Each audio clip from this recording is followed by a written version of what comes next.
अऊज़ु बिल्लाहि मिनश्शैतानिर्रजीम बिस्मिल्लाहिर्रहमानिर्रहीम अस्सलातु वस्सलामु अलैका या सय्यिदी या रसूलल्लाह व अला आलिका व अस्हाबिका या सय्यिदी या खातमन नबिय्यीन। दोस्तान मुकर्रम, मैं आपको अपने चैनल अहकाम तजवीद में खुशामदीद कहता हूँ और उम्मीद करता हूँ कि आप तमाम अहबाब खैर व आफियत के साथ होंगे। अल्लाह पाक आपको सलामत रखे, हमेशा हंसते मुस्कुराते रहें। पिछले लेसन में हमने बहुत से हरूफ इकट्ठे पढ़े थे। अगर आप लोगों ने अभी तक वो वीडियो नहीं देखी या वो सबक नहीं देखा तो सबसे पहले उस सबक को देख लें, वो आपको समझ आ जाएगा। अगर आपका कोई सवाल हो तो आप हमसे कर सकते हैं। तो आज हम इंशाअल्लाह सीखने वाले हैं कुरान मजीद में बहुत से अल्फाज ऐसे हैं जो पढ़ने में मुश्किल होती है, तो उन पर इनमें से एक है जिस पर आज हम बात करने वाले हैं।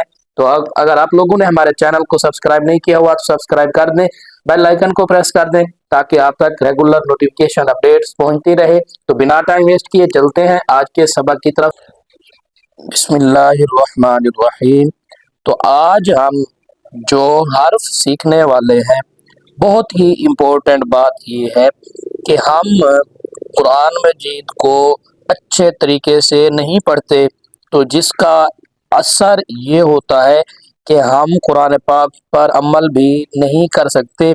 तो आज हम जो सीखने वाले हैं वो सूरत तलाक है। ठीक है जी, सूरत तलाक की आयत नंबर 5 में ये लफ्ज आपको सामने नजर आ रहा है, ये लफ्ज है।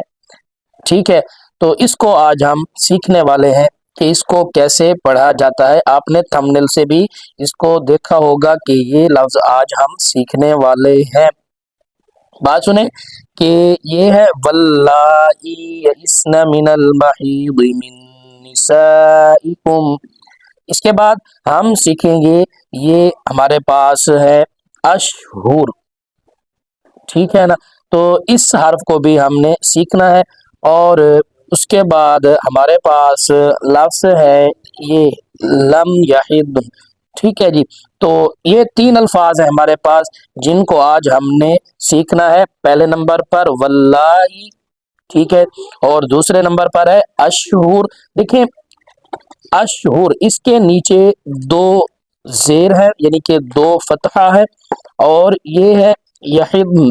ठीक है जी, तो इसको कैसे पढ़ना है कि इसके ऊपर यानी कि गौद जो है ये साकिन है, उसके बाद नून है, आगे तो फिर वक्फ की अलामत है कि इस पर ठहरना है या नहीं ठहरना है। इस पर भी हम वाज़े तौर पर एक लेक्चर बनाएंगे, अभी तक यही काफ़ी है मेरे ख्याल से। तो ये है, अगर हम इस पहले हाथ को देखें, इसको तोड़ के देखते हैं, हम इसको हम तोड़ के देखते हैं, ये है वल्लाई। तो इसके पढ़ने का ये अंदाज है। तो अगर हम इसे तोड़ के देखें, वाव लाम जबर वल, लाम खड़ा जबर मद ला, और खड़ा जबर जो होता है उसको हम एक अलिफ के बराबर खींचते हैं। ये खड़े जबर की निशानी है, यानी कि इसे मद की तरह भी नहीं खींचना और इसे बिल्कुल स्लो में भी नहीं छोड़ देना। तो इसका ये है कि ये खड़ा जबर एक अलिफ के बराबर खींचा जाता है। वाव लाम जबर वल, लाम खड़ा जबर मद ला, हमजा या जेर ई।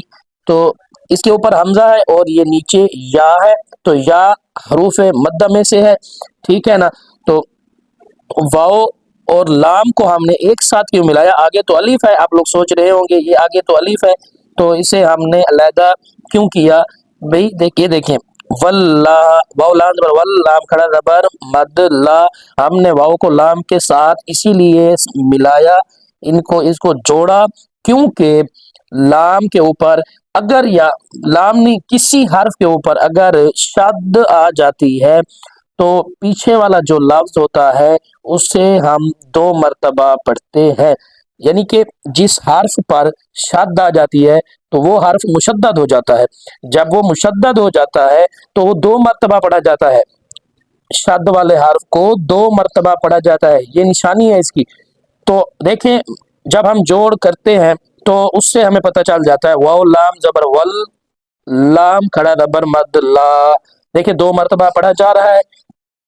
वाव लाम जबर वल, लाम खड़ा जबर ला, واللہ تو 2 مرتبہ پڑھا جا رہا ہے، ٹھیک ہے نا، واللائی یئسن، واللائی یئسن، تو یہ ہے دوسرا نمبر 2 پہ۔ تو اس کو کیسے پڑھنا ہے، تو میں ایک مرتبہ ریپیٹ کر دیتا ہوں، واللائی یئسن من المحیض من نسائکم ان ارتبتم فعدتهن 3 اشہر واللائی، ٹھیک ہے، ہم نے بات سنے اشہر، بات پھر وہی آ رہی ہے، ہم نے یہ نیچے 2 زیریں ہیں، ٹھیک ہے جی، جسے 2 فتحہ بھی کہا جاتا ہے، ہم نے اسے ساتھ ملایا کیونکہ آگے جو واو ہے یعنی کہ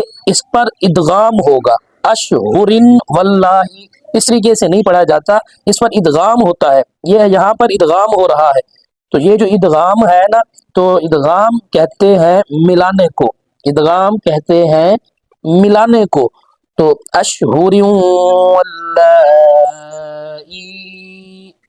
ٹھیک ہے، تو یہ ہے آخری لفظ ہے لم یحضن، تو ہم اسے اس پر حرف یعنی وقف کیسے کریں گے، دیکھیں ضاد تو پہلے سے ہی ساکن ہے، ضاد تو پہلے سے ہی ساکن ہے، اور سکون عارضی جو ہے نا ہم خود سے لگاتے ہیں، یہاں پر سکون اصلی نہیں آئے گا، یہاں پر آئے گا سکون عارضی، ہم اس پر عارضی سکون دیں گے اس کو، واللائی لم یحضن، یہ عارضی سکون ہوگا ہمارا، واللائی لم یحضن، واللائی لم یحضن، نا تو پہلے سے ہی ہے نا، یہ سکون اصلی میں سے نہیں ہے، بلکہ ہم جس حرف پر خود سے سکون دیتے ہیں، خود سکون دیتے ہیں جس حرف کو، اسے سکون عارضی کہا جاتا ہے، یہ سکون اصلی ہے بھائی، پہلے سے ہی ضاد پر سکون کی علامت لگائی گئی ہے، جزم کی علامت لگائی گئی ہے، اسی لیے ہم پڑھیں گے، ایک مرتبہ مکمل پڑھ لیتا ہوں میں، اس کے بعد کلاس کو جو ہے نا وائنڈ اپ کرتے ہیں، واللائی یئسن من المحیض من نسائکم ان ارتبتم فعدتهن 3 اشہر واللائی لم یحضن، لم یحضن، ٹھیک ہے نا، تو اس طرح سے سکون عارضی اس پر آئے۔ یہ تھا آج کا ہمارا سبق، امید کرتا ہوں کہ آپ کو سمجھ آ گیا ہوگا اور آپ اس الفاظ کو پڑھنے میں آسانی محسوس کریں گے، آپ کو آسانی فیل ہوگی جب آپ اس لفظ کو پڑھیں گے، تو اگر کوئی الفاظ ایسا جس کے پڑھنے میں آپ کو دشواری ہوتی ہو تو آپ نیچے کومنٹ باکس میں لکھیں، ہم انشاءاللہ آپ کو اس کا رپلائی کریں گے اور نیکسٹ ویڈیو اسی پر بنائیں گے تاکہ آپ کی یہ غلطی بھی صحیح ہو جائے اور قرآن مجید کو صحیح پڑھنے کے قابل ہو جائے۔ تو اگر آپ لوگ ہمارے آن لائن کورسز کرنا چاہتے ہیں جس میں ہم آپ کو سکھا رہے ہیں، یہ جو اسکرین پر آپ کو نظر آ رہا ہے، تو آپ ہمارے ساتھ رابطہ کر سکتے ہیں، آپ کو ہمارے واٹس ایپ نمبر اسکرین پر شو ہو رہے ہوں گے، تو انشاءاللہ ملیں گے نیکسٹ لیسن میں، اجازت دیجیے، اللہ حافظ، اللہ نگہبان۔